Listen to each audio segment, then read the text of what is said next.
Welcome, everybody, to another episode of Growing Up Kayfabe. We are the Yeet and No Yeet of Wrestling Podcast, the Yes and No of Wrestling Podcast. I'm your host, Joe. With me, as always, the best goddamn co-host in the world, Darnell. Words, stuff, and things. There you go. I've been feudal Japan for the past couple hours. So. All right, let's talk some fucking wrestling, goddammit. You guys know how it is around here. First thing I'm going to tell you is please hit the like button down below. Share it out to a wrestling friend or family member in your life. Comment down below what you think we've been talking about, what you think about the week of wrestling. And subscribe because it's free. It's easy and it helps us. Helps you, helps us, help you, help us. And then after that, you can go down to the show notes down below if you wanted to, and you could see a little bit of info about us and then info about the episode. And then you could go ahead and skip ahead to timestamps in the episode where things that you may want to hear about more than others. You can get right over to it. No big deal. I do that for you. You're welcome. Now, the formalities are out of the way. Now we can talk some fucking wrestling. And as always around here, we start with Monday Night Raw. We start with the flagship show. We got immediately. We knew we would. We immediately got Cena and Cody, and this one went a little different. And I liked it. Cody shut up Cena immediately. He was like, nah. We've listened to you enough, I think. And I'm tired of hearing Cody's whiny ass voice. So You're just a Cody hater, bro. You're just a Cody hater. Yeah, bro. They dropped the ball with that nigga immediately. Nah, it's all picking back up. They said, hey, cool, if you finish the story, what's next? Hey, there's this guy you haven't talked to in a while. He's been on the other show. His name's AJ Styles. Here you go. No build up. Here you go. Have fun. Hey, here's Logan. Oh, you can't get the US belt, by the way. It's only your belt. Okay, but whatever. That's not his fault. And then, oh, what do you know? Cody's boring again. What do we do? Bloodline. He said, literally, that's what happened. And after that, I was like, okay, it's cooked for me. Nah, and y'all have fun. The KO story, you're down in you're neglecting the KO. That's the only good thing. No. That's literally that's the only. No, it's not. That was the only thing good that he's done since he's had the belt. And now Kevin's gone for maybe 2 to 5 years. So GG's to that. Bye, Kevin. But I mean, no. Because again, the very next thing he gets into is the Cena thing, which is gold so far. It's been great. So it's like, I mean, yeah, he had a slow start, but I mean, you know, they didn't have it. That's not his fault. That's creative's fault. That's creative's fault for not having anything for him. Bro's almost a year in, and now it's picking up. That's unfortunate. Not to mention the amount of times he's actually defended the bitch. What was there's that too. Can anybody remember Roman's first year as champion? No, because my knowledge of wrestling right now is only based from 23 and up. That's it. Because I said, oh, they're getting 3 great black wrestlers together. That's gonna be cool. Bootios. And I was like, peace out for the next 10 years. Every time. Fuck all that. We're not doing that. Just happened to be 2013, 10 years. Yep, you're right. Just didn't make it in time. Well, again, my point still stands is that, like, I guarantee you look at Roman's first year of being champion, it's Vince McMahon booking. He just became, like, I'm sure anybody would say, like, oh, yeah, all he had was the fucking Jey Uso shit, and that was it. And, like, everything else was whack. And I'm like, I'm sure, I bet. Like, there's probably no true build to any of that. Like, otherwise people would still be bringing up things from his first year today, but they don't. They bring up stuff from when he's not champion, to be honest. And that's the thing where you're wrong, because you got the big dog Roman, which literally no one wants to talk about. No, not even he wants to talk about big dog. Exactly. And then you have Tribal Chief, where everybody's like, yeah, that's that guy. Yeah, Tribal Chief did rule, but my point is that, like, again, like, okay, but like, it doesn't matter. American, I didn't even notice that you have a fuzzy thing on your fucking mic. I see that's what you leaned into. That's funny. The American Nightmare Cody Rhodes is his best work, being Cody Rhodes, and it's like, but just because he's champion, what are you gonna say his best? You get Stardust.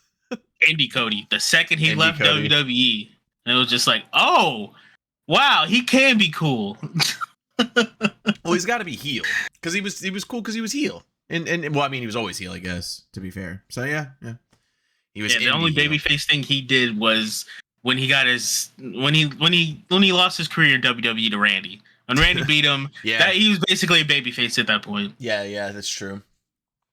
Well, let's talk the promo a little bit more. Cody lets him know, like, listen, and that's really, honestly, that's really basically it. You've been whining like a little bitch. Like you're talking about all these fans. Like, you're not the actual person they chose. You're talking about you left the company in a better place. You didn't leave the company in a better place. It's all facts. Like, he's spitting facts. He's like, you didn't leave shit in a better place, bro. Like, Paul picked it up. He did not. He was gone. But no one had to deal with place.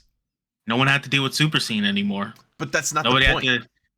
That is the point, kind of.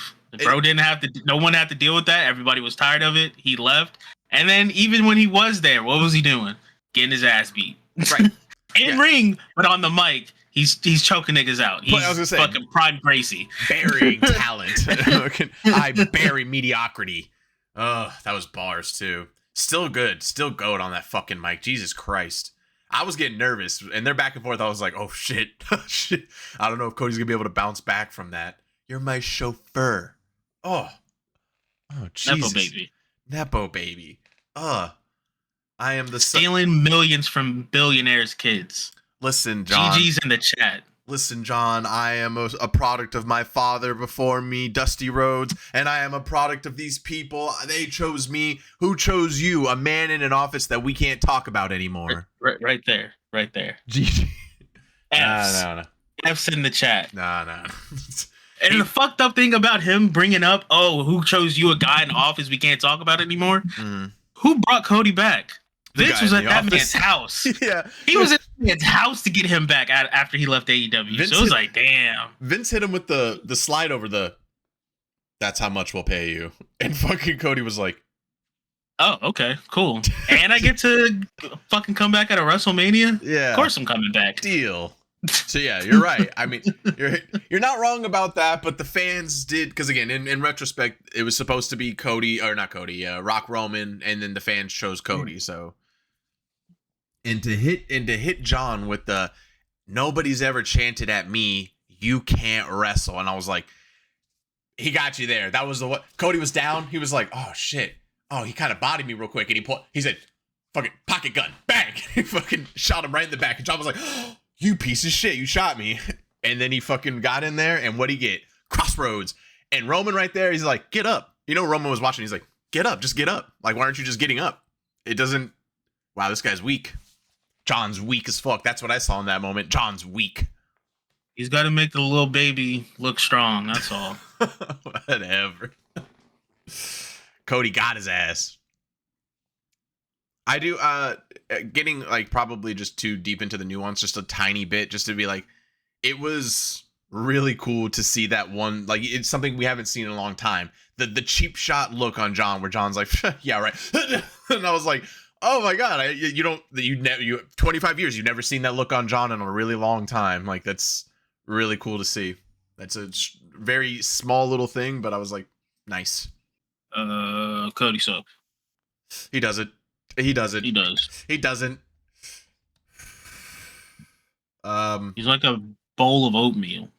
He's not though. But he's not. He's invited to the barbecue, and that's that. You ain't even black. You can't even say that. You can't pull that card. I'm not. It's literally on tape. It's literally on tape. Black people stopping him and saying he is invited to the barbecue, and he says, "Oh, thank you." Yeah. He's invited. I'm sorry. I didn't make that rule. You're right. I don't have that authority. I'm just telling you what the authority told me. How dare you? Well, here's another authority saying he's not. You're going to have to take that up with the council. That's not As a nigga, I'm pulling a nigga card and saying he's not. Listen, I can't stop you from doing that, man. I'm just saying, like, you got to hit up the threads. It's not me.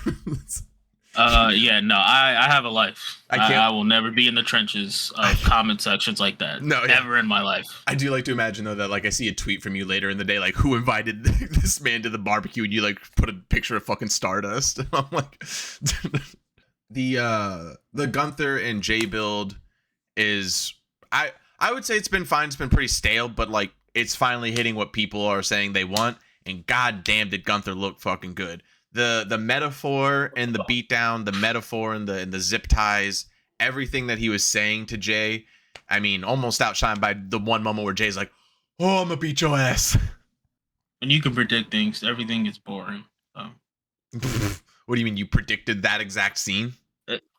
No, as soon as bruh said, "Oh, me and you next Monday," I'm like, "Oh yeah, Jimmy's gonna be the scapegoat. He has to be the motivation. He knows he has to be the motivation to get Jay out of this slump." And it's just like, "Oh, okay." Well, I mean, and it's like this is like the third time it's happened too. Yeah, dude. I knew it was gonna happen. Talking about predicting things, I knew this was gonna happen, and immediately, like the very first episode of Wrestlemania after this aired, was talking about how Rikishi immediately went to his podcast and was like, "Stop fucking up Jimmy like this. Y'all fucking over Jimmy, constantly beating him down. Like he doesn't have to be this guy for this." And I'm like, he's not wrong, but I knew for a fact Rikishi was immediately going to fly to that podcast room and be like, "I'm pissed." I'm like, "Yeah, I know you're pissed."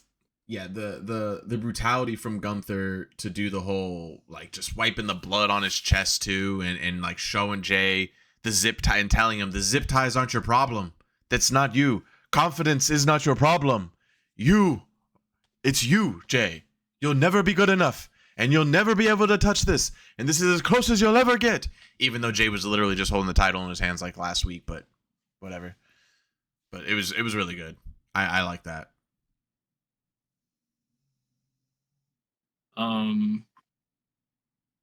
At this point, it's just like just have Jay win. Yeah. And then after that, kind of do whatever the fuck. Because they unfortunately fucking had him and Jimmy tag team again the week before. And it's just like, damn. Everybody was like, "Oh my God, I miss them together, blah, blah, blah." And it's like, fuck. He's probably about to get thrown right back in with Jimmy after all this time. Because 2-year build-up, and they're just going to throw him back to the tag team. I'm thinking like marketing wise too, like they both do so well, like merchandise wise. Obviously Jay's like one of the top 5 merch sellers in the business, and it's like you put that together and then you give them tag merch as well now, like yeah, they're gonna see dollar signs and be like, "You guys want to do that?"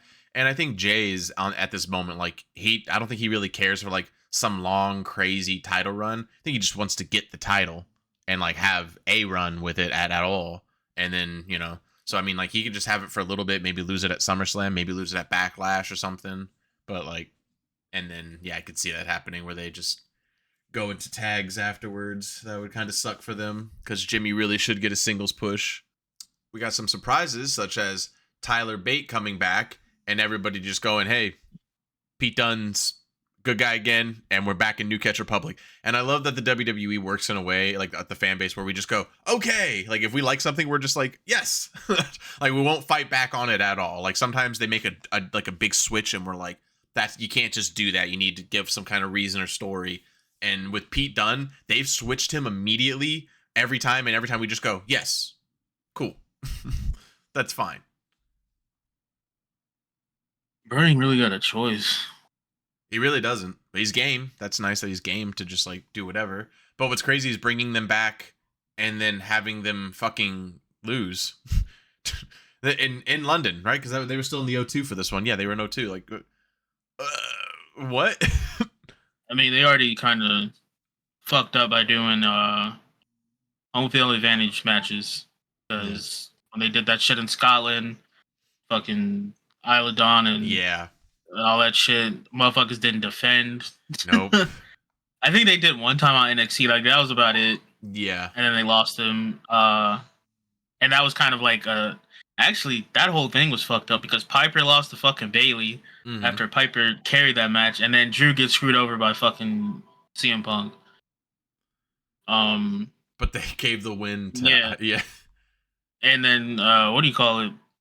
For the New Day, like they gotta be doing fucking something, because it's like y'all had them do all this build up fucking last year, basically, I think, and turn them heel, but then all they did was a bunch of backstage bullshit. Yeah. And then barely have any matches, and the matches they did have, they lost. So it's like, yeah, you gotta have them have a win some damn where, because they just floating. Well, it's funny too, because like this is I think it's like they're either their first or second win, and they immediately have tag team title matches now, and I'm like, I mean, it's good because you probably should just push them hard now, because that's you're kind of lacking on tag teams in the Raw division.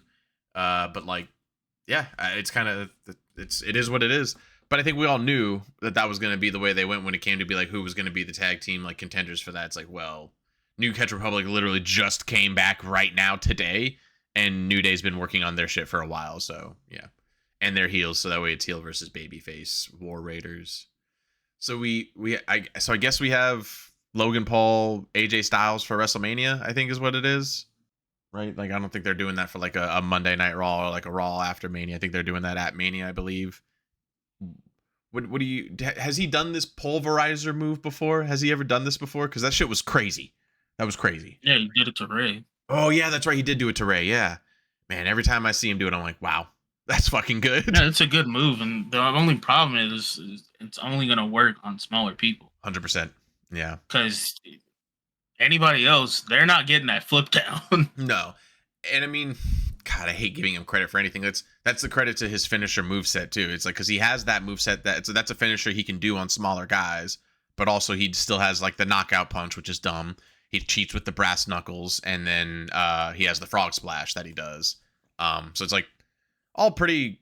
He has like all finishers that he can like finish on a variety of dudes, which is smart. Fucking A. But man, I don't see if they have AJ lose at Mania when AJ's clearly like he just stated like by accident he's like, oh yeah, I guess I only have like another like year or so left in me. Like because he was like, oh yeah, when I'm like 40 or something, or like whatever, not 40, like he said whatever the age was, and then Van Vliet was like, that's like 2 years away. And he was like, oh yeah, I guess it is. Fucking okay. So I mean, AJ doesn't have much time. Let this man win at Mania. Logan Paul doesn't need it. Logan don't need shit, really. They should have just tossed him. Actually, him and what actually should be a Mania is Braun Breaker, Penta.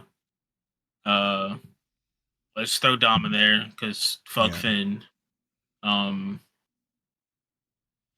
Logan and AJ, and that just could have been a match for the title, for the Intercontinental title. Like that's all they have to really do. But clearly, Logan was like, "Hey, fuck all that. Come do this with me right now, please. I'm begging you." And they were like, "Okay." Yeah.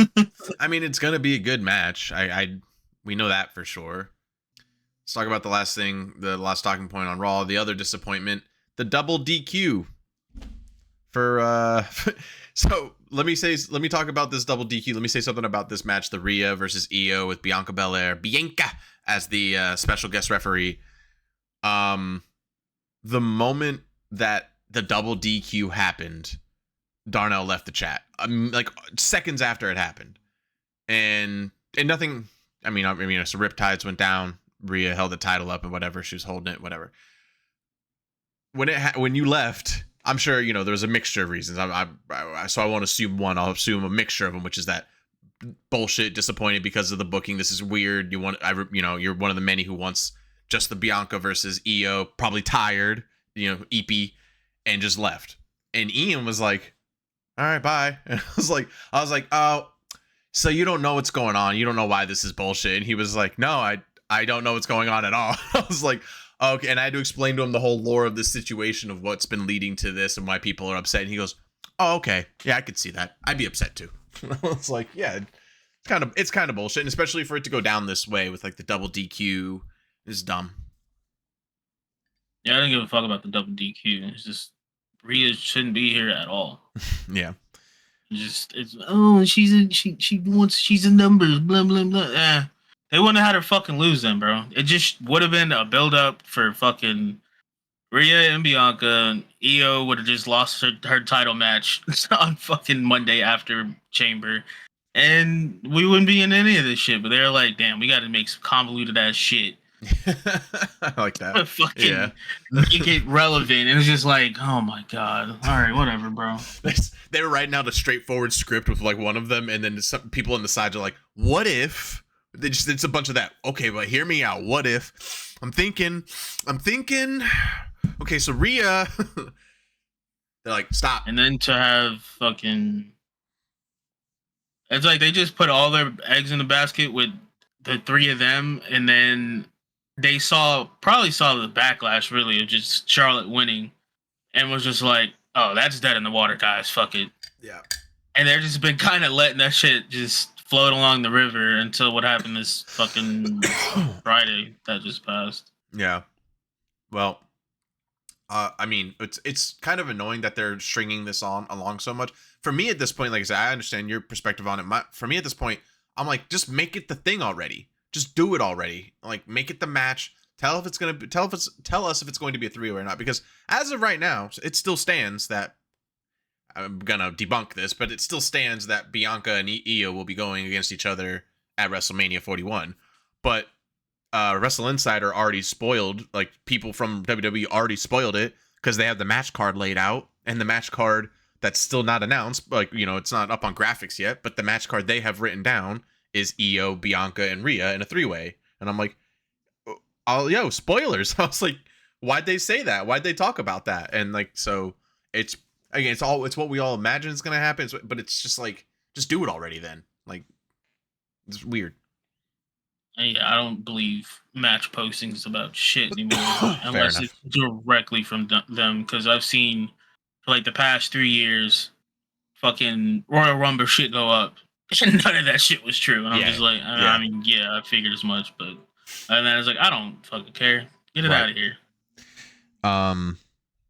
Couple things about the match. Shouts out to Bianca because I guess she said she couldn't get a sewing machine. So she just had to like hand sew that whole fucking outfit, which is insane. That's pretty cool. That definitely fucking sucks. Yeah, I was like, I like that they had to make it a point on commentary, and they should, because I'm like, wow. They said she was like freaking out trying to get one. She's like, hey, no, she made a joke. She's like, they don't have sewing machines in London. So she's like, just so you guys know, if you need a sewing machine here, you can't get one, apparently. But yeah. Great match overall. You know, that's another thing too. It's like we're having these great matches between them, but it's all like ending in weird things, and it's just like ending in like it's been weeks and weeks of just like weird endings between it all, and it's like nothing definitive. And it'd be better if these past few weeks, like some of these other people like that have matches already, if we were just building and making the drama for the match instead of like trying to figure out what the match is going to be with 2 weeks left. They also fuck all of Europe. Why? Because they're just that looked silly. Yeah, they're just somehow trying to make Bianca the heel in all this, and it's just like good. All right, bro, get the fuck out of here. Anytime she was out there, they booed her, especially when all this triple threat shit first started kicking off. Like when they were all in basically just normalized clothes. Yeah. Like as soon as Rhea did something, it was all hype. Io did something, all hype. As soon as Bianca did something, it was dead fucking quiet. Yeah. Anytime she came out, they were booing her, and it's just like she's literally the one not doing anything wrong here. Besides Io, she won a match to get a title match. It's just like, okay, yeah, GG's, you did the thing. And then fucking Rhea just comes in and is doing all the heel shit, and everybody's like, yay! And it's like, what? Was okay, cool. We know why, but we're not gonna say shit. Cool.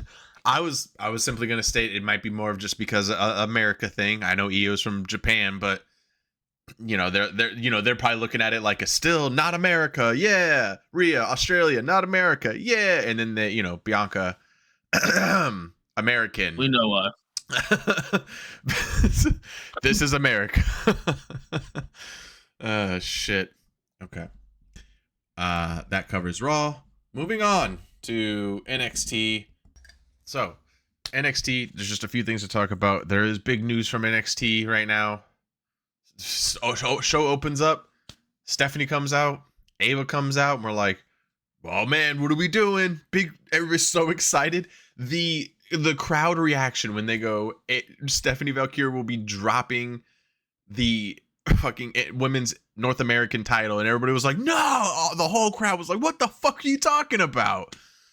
And I just want to say something that I appreciate about Stephanie, and also again the wrestling community, is like how easily we can like be swayed into like being okay with something, where like Stephanie was like, I don't want to hinder other women from getting this title and having matches for it, so therefore I'm dropping it. And everybody in the crowd I saw, they were all like, okay, that makes sense. And to that, all I gotta say is you gotta be fucking brain dead to not have seen that coming. What do you mean not see that? I mean, bro, after what she went through the previous week with defending both, I'm like, motherfuckers in the UFC don't even defend both belts. The only person who did was fucking DC. And he lost the heavyweight one at that. So, yeah, he did. like, I was just like, yeah, she's dropping that shit soon. She ain't gonna keep both and keep defending both. And then the fact that also they have numerous segments with all the girls just being in the back talking shit. It's like, yeah, they need something to do, obviously. Yeah. And why would you put the belt on one person where you have two now on one person, and that just leaves everybody to just be brain dead? It's just like, yeah, she's not keeping both. They did that just because Julia was like, oh, why not give it to my best friend? Right. Fuck it. And it's like, well, I mean, it made more sense for a second when it first happened. I was like, well, why not drop the NXT one? But Julia's still not back yet. So I was like, oh yeah, that's right. But Julia is coming back. She was in ring apparently. And why would you drop the bigger belt for the smaller belt? That's crazy. I would just think because that's the belt she won. Like Stephanie won that one originally, so that's why I was thinking that at first. But I was like, no, obviously she's got to keep the NXT one. But what comes from this is like, again, immediately making the fans hyped up where they're like, no, we're gonna have a 6-woman ladder match for the North American title, and everybody was like, all right then, now we're talking. Well, before we get there, we're gonna run a tournament. And so it's like, oh cool, you guys, somebody has a brain in NXT.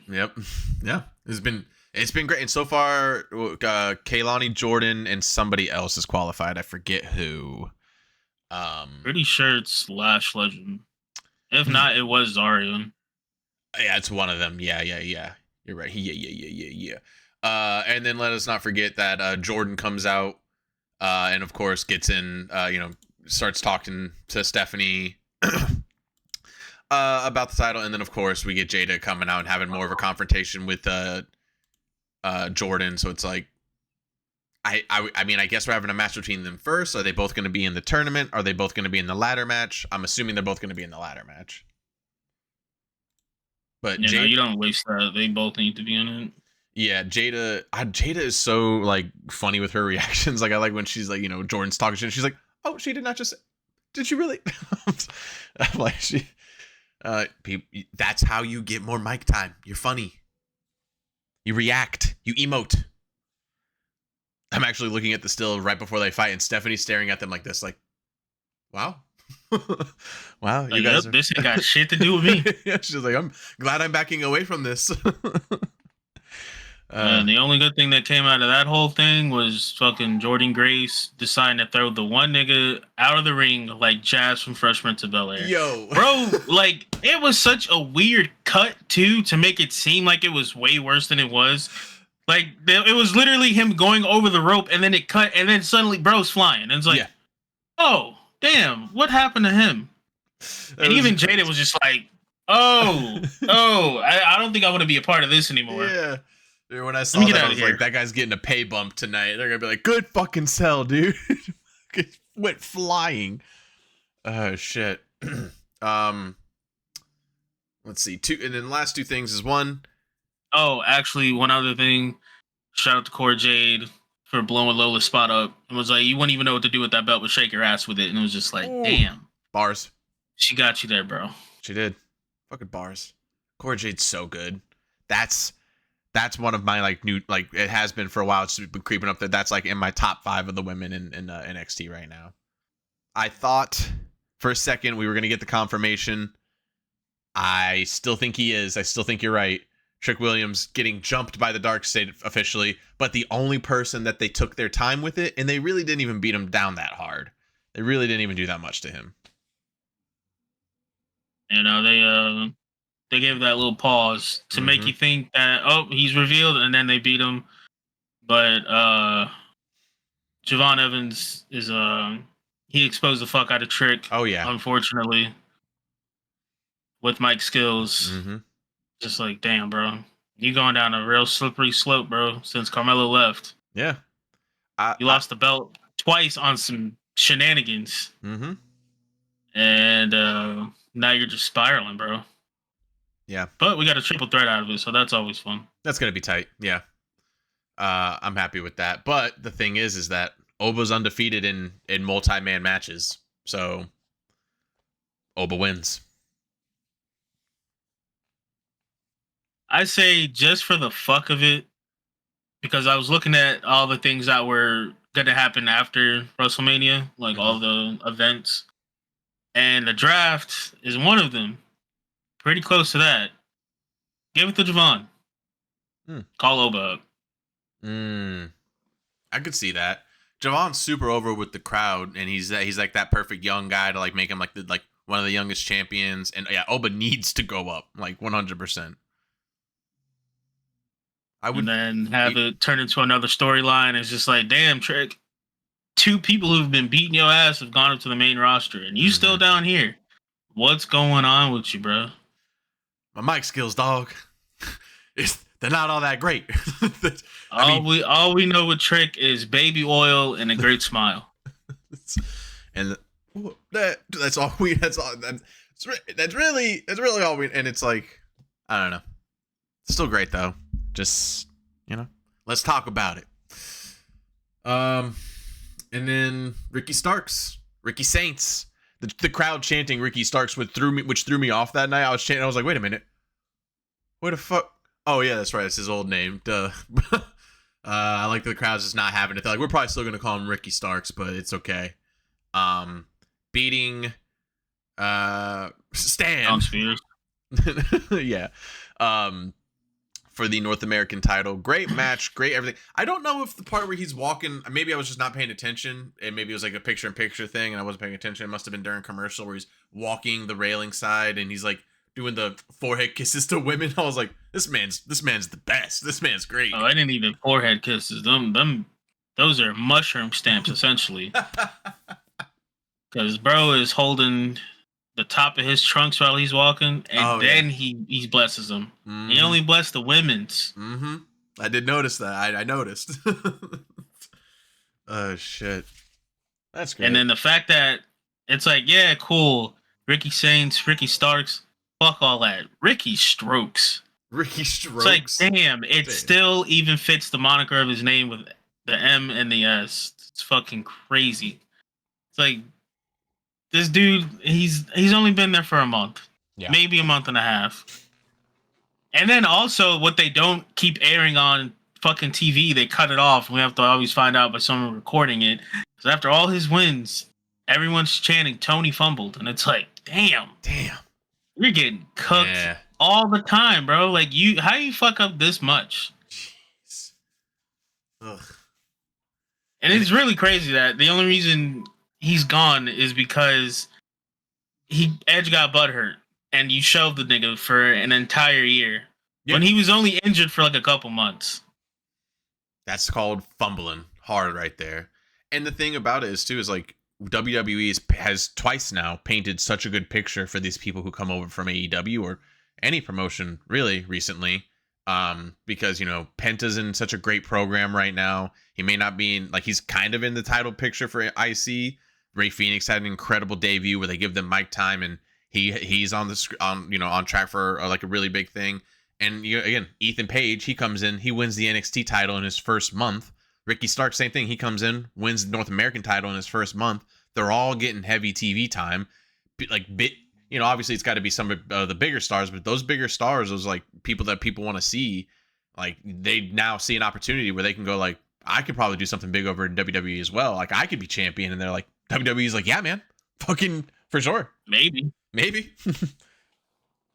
Perhaps. So we'll see. But yeah, shouts out to NXT this week. Pretty good show. I'm tired of this whole dude. Booker T has been going through it online, bro. Have you been seeing this? Yeah. And it's literally just Vlad has been basically outed by essentially the black community as a whole. It didn't even just rap, like the shit that he usually interviews people for and shit. Mm-hmm. Like motherfuckers are just tired of him. So this nigga's grifting over into wrestling, interviews Swerve, and calls all this shit with him and Booker T. Booker T out here posting screenshots about shit, and it's just like, if we just ignore this nigga, he'll be gone. Because the whole shit with Adam 22 and fucking no jumper shit, apparently they're done. And it's like, Vlad's next, and he fucking knows it. So he was trying to just pivot out of the way so he can get in some other shit. And it's just like, no, if this nigga is legitimately Freddy Krueger, if we just ignore him, he's gone. Yeah. We don't have to see him anymore. No more drama. He packs it the fuck up, go does something else. Maybe actually go be a DJ like his name says. Who knows? But I doubt it. Yeah, that's it's crazy. And then on top of that, like the just like the it's the worst time for Booker T to also be like people really going heavy on the meme of like how he acts and like saying that his wife probably makes him sleep on the couch all the time, and he even felt the need to respond to that and be like, she knows that it's just work and I do not sleep on the couch. I happily sleep in the same bed as her. And everybody's like, I mean, I believe you. It's just, so it's like that whole. I needed to be said because bro be going a little ham, bro. It's just like, hey, yo, did Charmaine she feel cool about this? He says she does. That's what he says. I mean, yeah, that's what he says, but still at the same time, you gotta look at him a little sideways, like, I don't know, bro. Because you and it's just like, bro is stroking underneath the desk as we watch this, bro. What do you mean, brother? Some hot Cholula green. So stupid. And then the fact that there's a clip of Undertaker saying the shucky ducky quack quack with him, I think on LFG once. Oh no. It's just like, Undertaker's in on it? No. Cooked. Undertaker loves goofy stuff. We know that. He just had to hide it forever. He loves that goofy shit though. Nah, he shouldn't have hit it. I mean, and his only outlet to have goofy shit happen was American Badass, honestly. Yeah, that's true. Because that whole shit with Stone Cold and Kurt Angle and a couple other people, that was the only time where you've seen him like actually have emotion on his face. And it was just like, he's almost cracking. They're at war with us. At war. And we're going to take it to him. We're going to take it to him. Shut up. Bumps Kurt. Shut up, Kurt. Such a good scene. All right. Moving on to SmackDown. You know, I can't ever remember what opens the shows anymore. Like I'm always like, what started the show this week? And I don't remember at all. I think it was CM Punk coming out. Yeah, it was CM Punk coming out. Of course, it's Chicago. Yeah, that's right. Chicago. First thing I want to bring up. So, are we doing the soccer chants now? Are we doing soccer chants? Is America doing soccer chants? Yeah, we should. Because everybody talks shit about Europe being better crowds. Yeah, and now, here we are. Yeah. Well, I don't think because it's like we may not have all their songs and all that shit, but it's like no reason why we can't sing. We do people's. Now. Yeah, it's fair enough. That's what I'm saying. Like, no reason we can't sing people's names. No reason we shouldn't be like doing those simple things of like making something up. And it just takes a few creative people in the crowd to make something stick. So we shouldn't be relying just on the wrestlers' sticks. I mean, America ain't creative about shit. So facts. We take, and you take, and you take, and you take. Not one of you sons of bitches asked me how I felt. Yes, CM Punk promo almost kind of pointless. Like he just comes out and thanks Chicago a bunch. Very extremely weird for him to be like, I don't belong. He does this whole I don't belong angle in his promo, and he's like, when I go to the grocery store and they tell me I don't belong here, I get my groceries anyway. I pay the man and I leave. And everybody just glossed over that. I was like, no, what the fuck you got problems at the grocery store for, CM Punk? Why don't you belong? He's famous. What are you talking about? But he doesn't belong there? Yeah, causing a fucking ruckus. Motherfuckers gonna be acting. They ain't got no goddamn sense when they see famous people. All right, fair enough. It's never just oh, hey, what's up? How you doing? All right, cool. Okay. So swarming people. He's saying. I literally saw Roman Reigns in the mall, and I was just like, bro. Hold on, let me shut the fuck up. He's with his family. Let me just pretend I did not see him because I am not fucking up his bro randomly in the Brandon Mall. I'm not about to fuck everything up for him right now. Bro is with his family. Let him chill. You run up, my tribal chief. Hello.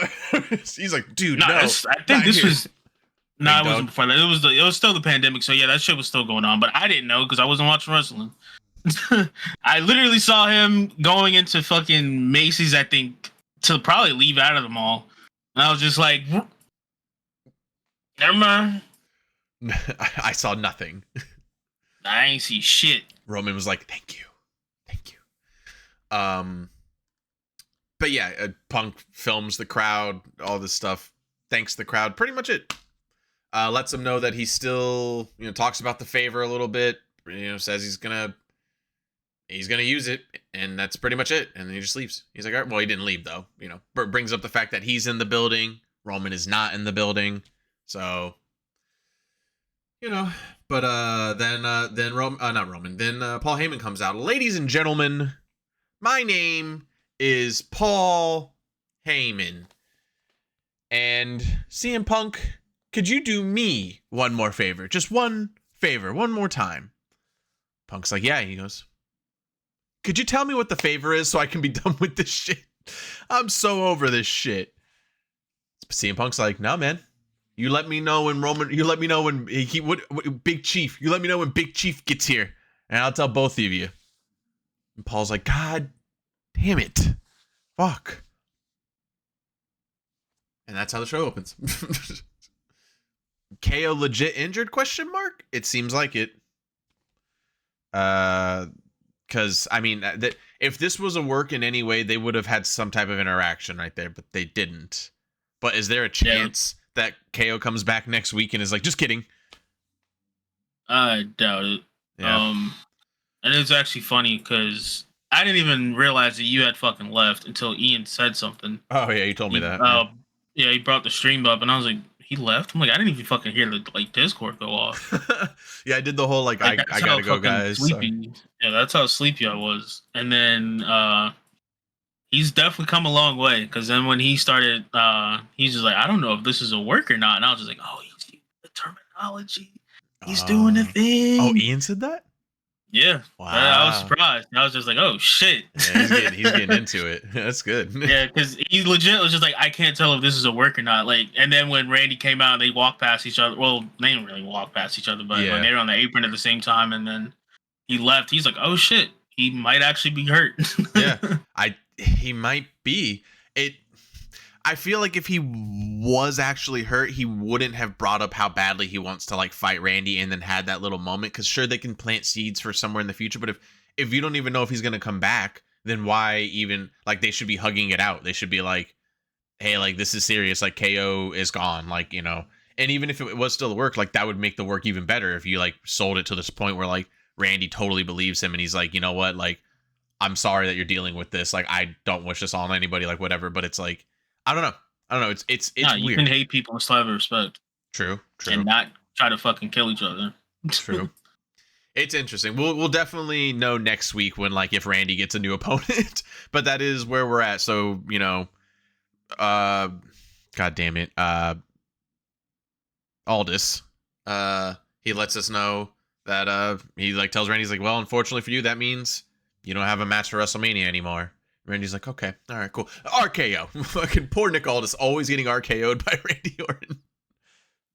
Nah, that's the great thing about that. Is that's only the second time. Adam Pearce got the second one. Oh, yeah. So then he really did fulfill that $100,000 fucking fine when he paid him the $100K. Oh, that's that was funny. The second RKO. There we go. It's damn, bro. Bro waited legit a year to hit you with another one. Got him. And then that sparked everyone to be like, well, Nick Aldis needs to be his opponent at WrestleMania. And it's please, dude. Yeah. That'd be tight. Just fucking do it. Because it'll be funny. Yeah. I think we just need Orton at Mania anyway, too. It'd be great. I mean, he was already going to be there. He's clearly ready to be there. So something will happen from this. I personally hope that it's a work for KO and that he will be actually still wrestling. But if not, I would love a Nick Aldis, Randy Orton. That'd be great. Aldis coming back next week being like, I'm sick of this shit. I'm sick of your shit, Randy. Me and you, motherfucker. Yeah. And of course, the rumor mills are just like, oh, maybe it'll be Aleister Black. that'll be his opponent, since they've already been doing plenty of vignettes with the band for SmackDown. It's just like, that'd be cool. Good way for him to come back, and especially at a WrestleMania. That'd be cool. Even if it's an opener, it'd be like, that's pretty dope for you to come back and be able to do this. So hopefully we figure that all out with KO Randy. We will stay up on that, like as you people will also be staying up on that. But Rey Fenix debuted this week. Rey motherfucking Fenix against Nathan Frazier, who was a perfect opponent for him to debut against. And fucking incredible match. Exactly what you would want. Pretty much perfect match. And then an emotional win. Emotional promo, just like Penta afterwards. Perfect. Intro music, kind of generic, but entrance itself looks pretty cool. My favorite thing was people for the past, I guess you'd say 2 days, complaining and saying, this is how, what's this fucking Dragon Lee should have been fucking pushed. And I'm like, bro, they tried. Y'all motherfuckers just didn't want him. Nope. So it was literally, the surge continues to replace Rey Mysterio. And it's like they tried to push Dragon Lee a number of times. And every time they would like push him again with new vignettes and everything, and we're like, it's just the same thing. It's just him again, just like with a new vignette. And they'd be like, yeah, but now he's on SmackDown. And you'd be like, okay, what does this mean? Well, he's going to lose. And you'd be like, okay, cool. And of course, as always, like, and it's, I single him out because there's plenty of other like lucha wrestlers on a lot of the cards who don't have mic issues, but he does. He's not very strong on the microphone. It is. You know who else isn't? Say it. Rey Mysterio. We don't hear that nigga talk. Darnell, we just want to see him wrestle. What do you mean? Listen, I'm gonna teach you a lesson. We just want to see him wrestle, bro. That's it. We don't fucking care about these motherfuckers talking, bro. If you let them in the ring, let them do what they do. Cool. That's it. You're not wrong, by the way. Rey is bad on the microphone, but I'll tell you what I respect about his is if you listen to him, he says the most generic, basic things. It's like he's an 80s wrestler because he can't mess it up. So that's why he'll be like, you're a punk and I beat up punks. So I'm going to beat you up tonight. And it's like, that's it. And that's it. And then you got to go back. You got to look at fucking WCW Unmasked Rey. And it's just like, what happened to that guy over there, bro? I agree. You're fucking dude. Ryman cutting fucking mean promos. I don't know. I feel like it's to me cool. I already don't give a fuck if motherfuckers you get on the mic or not. As long as your in-ring ability's fine, do whatever the fuck. But especially if English ain't your first language, don't even worry about it. Come in, strong face emotions. I don't know. Pull some Spider-Man shit out of your ass. But that's just go out in the ring, do your thing, blow some fucking brains up. You're Gucci, bro. Yeah. Rey's been doing the same thing for basically his whole life. Yeah, that's true. Bro's good. He's fine. He's a man of the people. I'm personally pulling for a big Axiom push at some point in these next few years. Man's great on the mic, insane in the ring. What else do you have to say? You mean Frazier? No, I mean Axiom. No, I mean Fraxiom. No. I mean I want Axiom to be pushed. Axiom. You mean Nathan Frazier? No, I don't mean Nathan Frazier. I don't mean Fraxiom. I don't mean Nathan Frazier. I mean Axiom. Nah, I think you like Nathan more. They're great together. Hey, amigo. So the Tiffany and Charlotte. Oh, wait. Before we get to that. Yeah. What do you call it? Rey's going against one of the motherfuckers from the Kitty Cats. Can't say their name right now. I don't feel like speaking Spanish right now. But that'll eventually lead into Rey and Escobar. Look up Rey and Escobar matches in fucking Lucha Underground. Okay. Amazing. Okay. Bet. I will do that after this podcast. So the Tiffany and Charlotte promo battle between each other. Wow.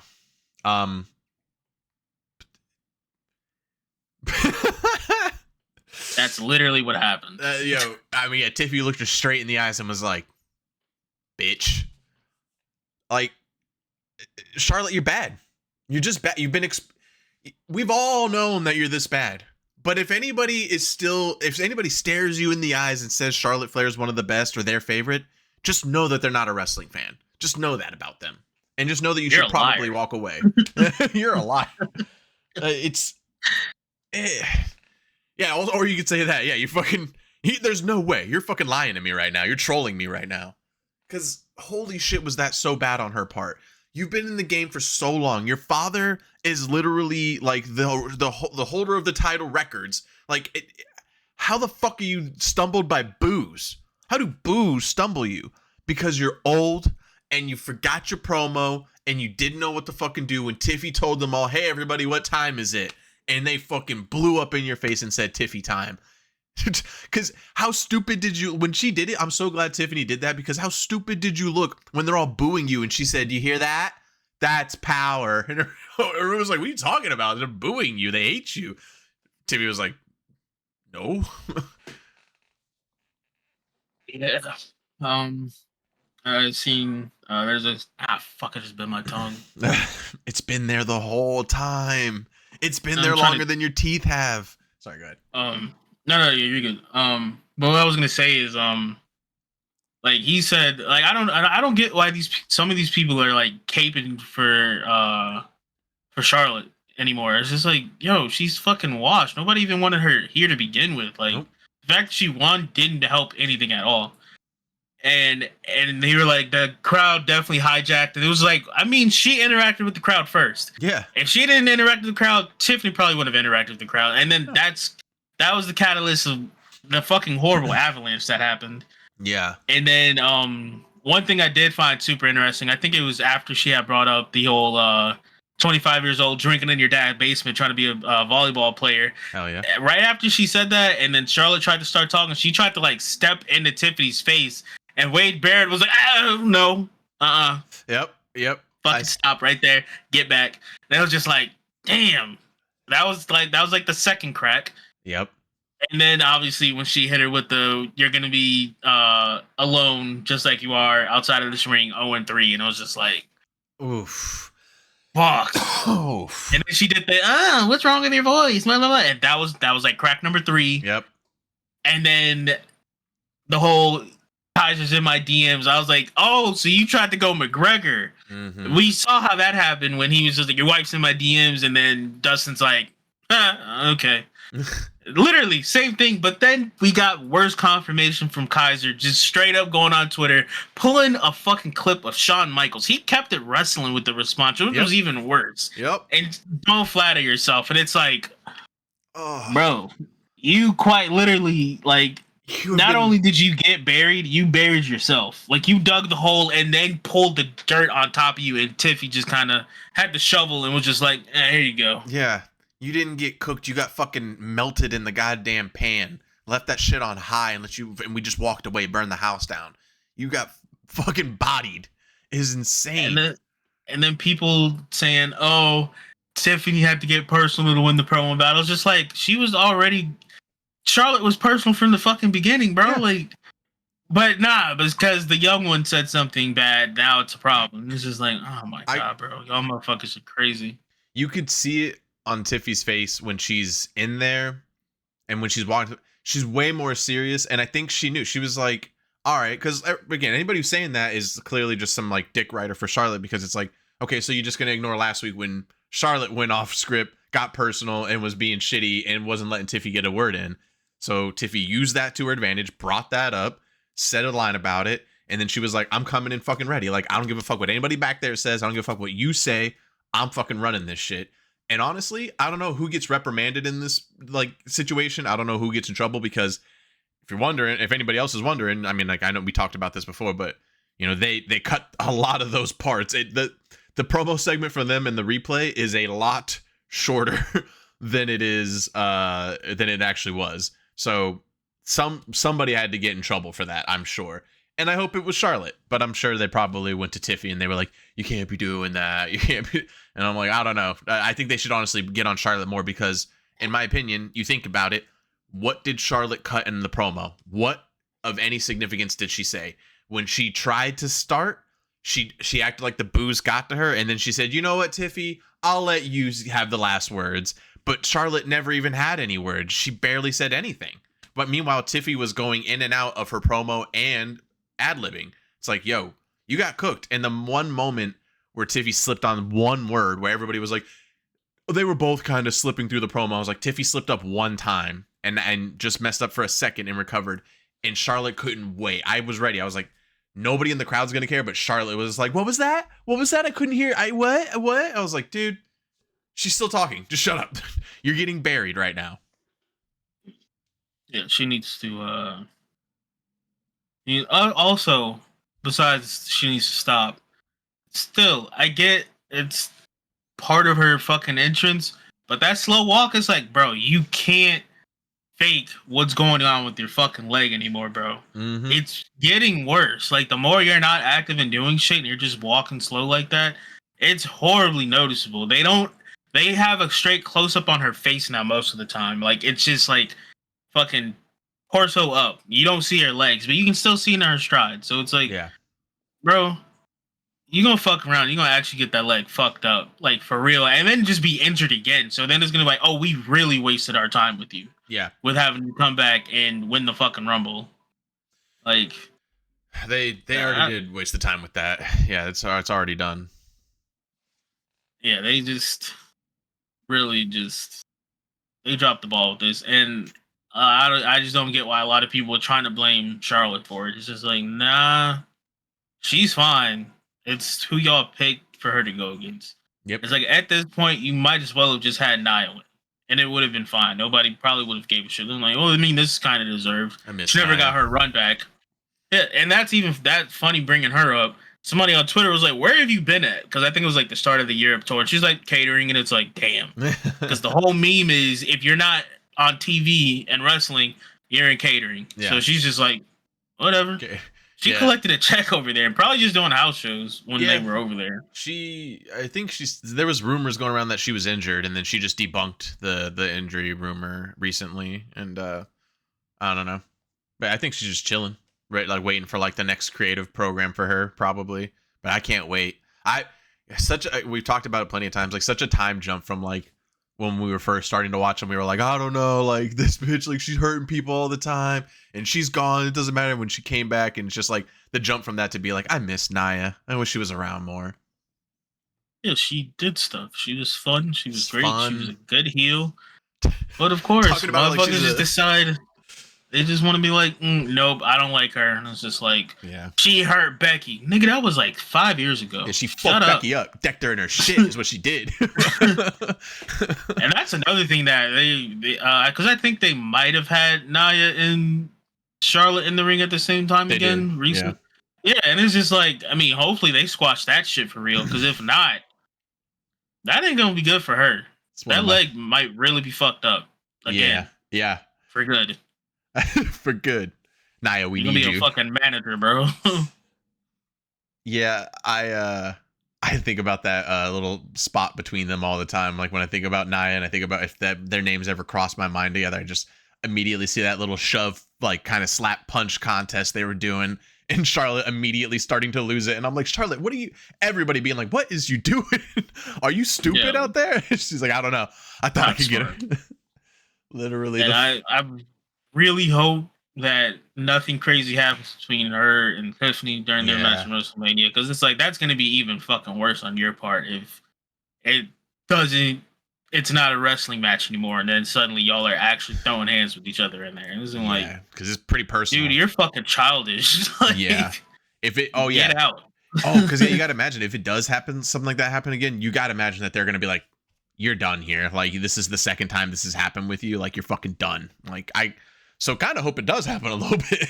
It goes off script, starts like getting into a little real fight with Tiffy, and then they got to kind of like break it up a little bit, and they'll be like, Charlotte, you're out of here. You're fucking out of here. That being said, I don't think that Charlotte wins at WrestleMania. If they do, that is some Vince McMahon ass booking. You can't book that with Charlotte winning to be like, oh, well, Tiffy will get it back and wherever. Like, no, you have to have Tiffy win at this point. If it wasn't the plan already, you need to make it that. You need to make that the plan. And Charlotte wins. Everybody will give zero fucks about that belt until it's on somebody else, or not even just the belt. They'll just ignore all of her matches to begin with, and then just pay attention to literally everybody else in their matches. And then we'll hear the very loud minority of Charlotte's a great champion and all this other bullshit, and we're just gonna be like, go back to our groups. Yeah, like, seriously. yeah, all right. Yeah, we'll be on So Raw let's talk with about Zelina Vega, bro. Yeah, hell yeah. Chelsea Green. You know, we got Meechin. Some real women Got a lot wrestlers. of good people out there. And then you got the old hag over there. Yeah, that bitch. Still two big things to talk about. The last monster standing match. Actually, before we get into that, the third one. I don't know. I did not get to see the Naomi match, and it looks like Jade came out and fucked her up, and then Nick Aldis. It wasn't a match. Okay, so but it was a squash. But she literally squashed B-Fab, and it was just like, why the fuck have that match anyway, bro? And she actually pinned in one, and then Jade came out. But it was from behind too. Like, she didn't like have her entrance music. She literally just like came from the announce table and just started beating the dog shit out of her. Oh, okay, yeah. So that it looks like they're gonna go to Mania, Naomi and Jade. Then they're gonna fight at Mania. Yeah, that's already announced. Yeah, Nice. That's not a maybe. Yeah. Like, that's a thing. Nice. And then, do we have who's gonna go against Liv and Raquel already? Did they do that, or is that Monday? No, nothing about that. That'll probably be often. Yeah, since they're on Raw. Yeah, I know they said that they're gonna defend at Mania, but I don't know. I guess they don't have the people like who they're going against yet.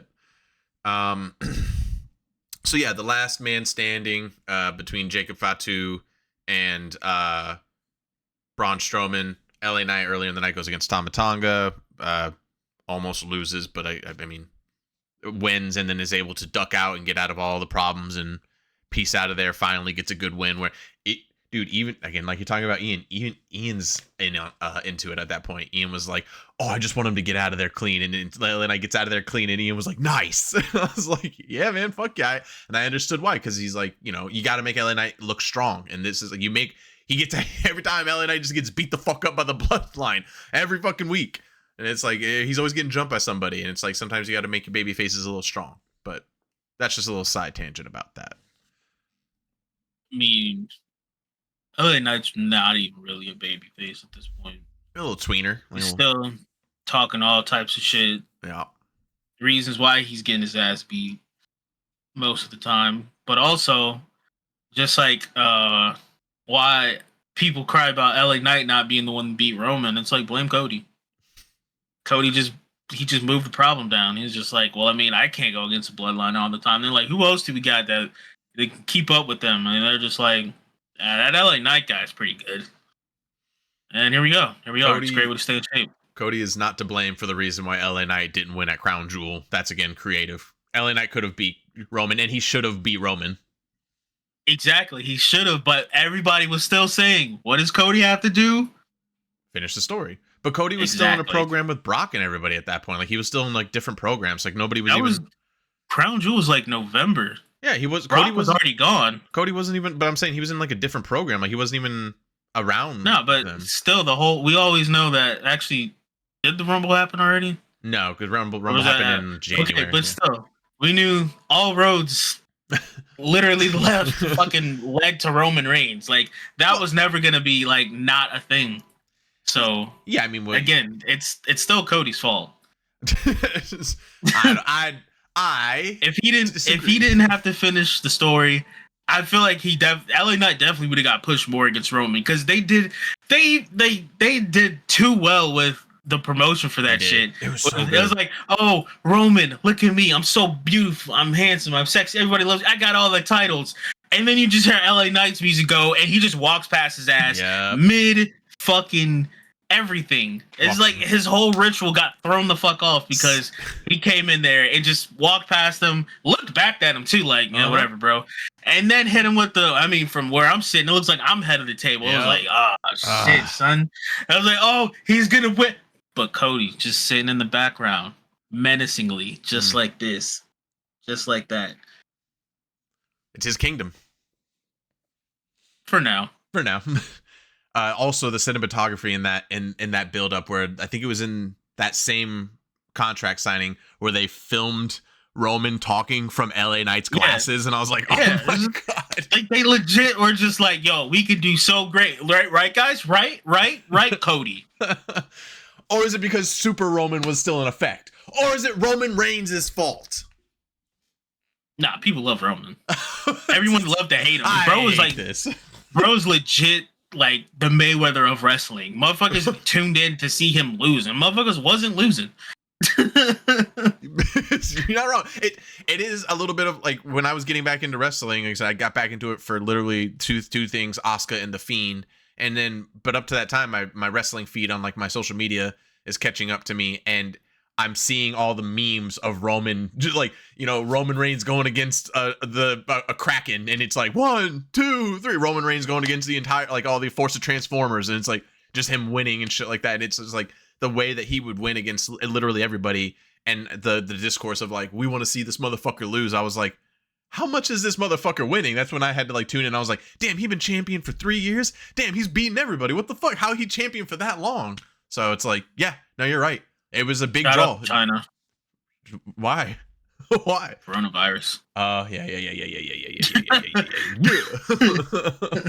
Shouts out March 13th. What up, baby?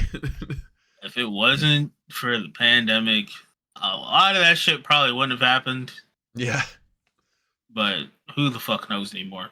I gotta say, this is our third attempt to try to talk about Jacob Fatu, Braun Strowman, last man standing. I mean, we knew where that match was gonna go. Oh yeah, Jacob was gonna win, like 100%. Like, I was thinking that the whole time. I was like, and also, how many 9 counts were they gonna do? It was giving me a heart. I was like, yo, stop. Like, because I felt like I was like, I think you guys are just messing up or actually having a hard time standing. This is crazy.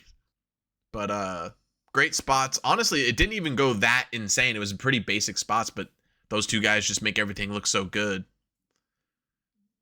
So now we got. It's a scary way to stay in shape. 100%. So now we have Jacob Fatu, LA Knight at WrestleMania, where Jacob Fatu is almost definitely going to win the title, like almost for sure. Yeah, or they could just fuck it up and just keep a bloodline. Solo comes out, fucks the matchup. Yep. Jacob loses, and now he's finally done. Like, all right, nah, bro. Yeah. At WrestleMania, you came out and fucked shit up. That's true. Now I gotta get you. That'd be a good way to do it. You're right.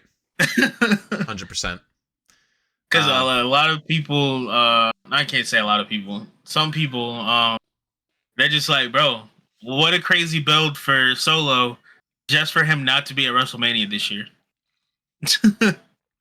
That is true. I didn't even think about that. Yeah, bro's been he was main eventing shit. He was always involved with shit. Yeah. Just for him suddenly to just kind of be in the fucking background, and that's just like definitely a big drop off for you, bro. Yeah, what big the 180. fuck's going on? That's a good point.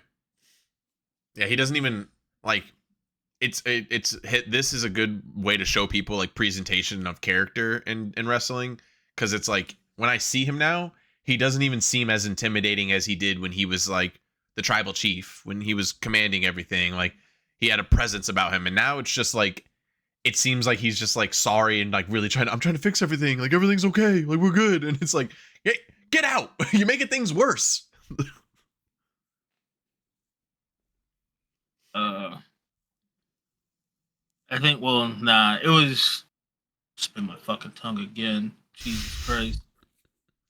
It was the Naomi B-Fab match where I was like, what the fuck? We still have an hour of this shit. And then all that shit happened. Because at first I was like, it's getting kind of close to 10 o'clock. I'm like, I know they're going to have Roman, CM Punk, and Seth out here at some point. And then I was like, shit, it's 3 hours. Cool, whatever. Yep. And then I think they had that last man standing match definitely go on until about 10:30. Yeah. So they could have, so they can finally get done with their have that segment at the very end. Yeah. And Roman came out first, right? He did, yeah. He was it this week he came out like kind of serious? Like he cut music and all that shit? Okay. I think his music played, but he didn't stop to sniff. He didn't like Yeah, he just went straight to the ring. He was like, give me the mic. Okay, then yeah. It was good that he finally did that. He just kind of said, fuck it. We getting down to business right now. It's time to defeat the Huns. And it was like, all right, cool. That means you're serious. You about that action right now. And then did Seth come out after that? Was it it was Seth who came out first, yeah. Okay. Or like after Roman. Yeah. So for me, this was probably my favorite outfit he's done because it was just so neutral and plain. Yep. And it played into the whole segment just a little bit because bro was just in the background, like scheming. Neutral. And you kind of, you just didn't really pay attention to him because then CM Punk came out and then it was just a CM Punk Roman thing. Yes. This man is still in the corner scheming. And it's just like, what's he going to fucking do? And I'm also, like, this. Sorry, wearing the Bray Wyatt boots too. Oh, yeah. I saw that later on, probably like yesterday. That was also good. But then the favor is he's going to be in my corner. Roman did the same thing he did with everything he did with Solo before everything happened. Like he just laughed it off. I was like, yeah, whatever, bro. And then looked over, was like, oh, you're serious and you're crying. So it's just like, damn. Yeah. He got you there, bro. Now you ain't got shit going for you right now. Nope. Then after all that shit, and then CM Punk hit him with the GTS. Everyone was like, oh my God, he sold that so well. Oh, blah, blah, blah, blah. I'm like, yeah, cool. He sold that well. But what y'all weren't paying attention to in the background was Seth staring menacingly into the camera, like straight cobra eyes like that. Neutral color. Don't know what's going on behind those eyes, but he's starting to smile. He's like, I told you so. I told you so. Blah, blah, blah. And it's just like, this guy's a fucking psycho back here. Okay? Yeah, cool. Y'all paying attention to the front. Y'all being distracted. But this guy's a psycho back here. Okay? I'm definitely going for fucking Seth to win at Mania now because of that. And it's just like everybody else is paying attention to the wrong fucking thing. It's just like, cool. He gets the main event. Yay. Yeah. That don't mean bro's winning. No. I was just about to say that too. I was like, he don't have to win. He just needed the main event. Yeah, he just wanted the main event, bro. And then what do you call it? Then somebody brought up that promo Cody did on Roman. That was like last year, I think. When it was like it wasn't after Mania because bro disappeared, but I think it was when he came back. And he was just like, you're gonna be he's like, Jay's gonna leave you, Jimmy's gonna lose you, you're gonna lose the belt, and then Paul's gonna leave you, and then you're gonna be a man with no tribe. And it's just like, yep, that's literally what just happened to you, bro. A year later, you ain't got shit. It's just like most unfortunate. Yep. It'll be an island of relevancy with a population of just one. Just that. And he will become the island of the irrelevant. And you did it to yourself, Roman. So that means... And then motherfuckers talking about, oh, Roman turned face. No, he didn't. Nah. That man's been a heel this whole time. Still. He even, like, the way he was talking to him, he was like telling him he appreciates that. He was like, but you guys, like, he called him stupid. He was like, you guys cheer and you do your thing, but you're stupid. You don't know what you're thinking. You know, you're not all there. And I was like, he's literally insulting all of you. And they were like, oh, Roman, that's so cute. That's so funny you would say that. And I'm like, okay, well, he's doing heel stuff right now. And he also, he would have fucked up Paul Heyman if Punk didn't, again, second time, bonk, right in the back of the fucking head with the microphone. And that's another thing. I feel it's funny that Paul didn't bring it up to Roman, but he talked to CM Punk about it in the beginning of the show, talking about all the shit he went through with Solo and Jacob and Tama Tonga and all that shit. And it's like, yeah, bro, you left mans out there to just die, basically, because you didn't want to show up to work. Yeah. You let that man get put through a table and be disheveled. That's on you, bro. 100%. That you ain't a real ass nigga, bro. Really not. Just a dickhead. Will he ever learn Roman. I mean, he will eventually. That'll be the good thing about all this shit, especially if he does lose at WrestleMania. Mm-hmm. It'll be a full Rock Bottom reset. Hopefully, The Rock doesn't get involved. Now that I said that, you jinxed it, I think, a little bit there. Just because I said that. A spell. But that'll be a good reset for him to turn face, actually, like baby face, and it's just like, damn, I really did lose everything. Maybe I need to change my ways. Yeah, that'd be it. That would be 100%. Because you're right, this has been more of like a misleading baby face turn than anything. And my podcast tribal chief, Sam Roberts, he pointed out, talking about like how people think that like Roman's face right now, but this is like officially like he's definitely heel Roman. He's been doing a lot of heel Roman stuff like you're talking about, and he was really pushing the YTC shirt, which is, you know, as nobody really ever got like full confirmation, but it was supposed to be your tribal chief, and that's babyface stuff. That's what a babyface. I'm your guys' tribal chief because we're together in this. I'm yours. But now he's back to strictly OTC. The only, which can, you know, obviously was like the original tribal chief was when that phrase was made. That's what it was supposed to mean. But he could be meaning right now, I'm the only tribal chief. That's it. Just me again. Now he's back to this shit. So for sure, subtle things and a lot of obvious things, he is not a heel or not a babyface in no way. I would agree to that usually, but at the same time, look over at AEW.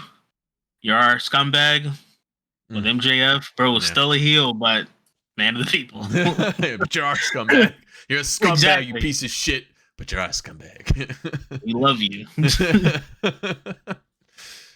Shit. All right. Well, that is it for this episode of Growing Up Kayfabe. Thank you guys so much for watching. Again, if you're here at this point, if you haven't already, like, subscribe, share out to a wrestling fan or a family member in your life. Thank you so much. We'll see you next week for some more Wrestle Talk. Bye, everybody. Going back to Japan.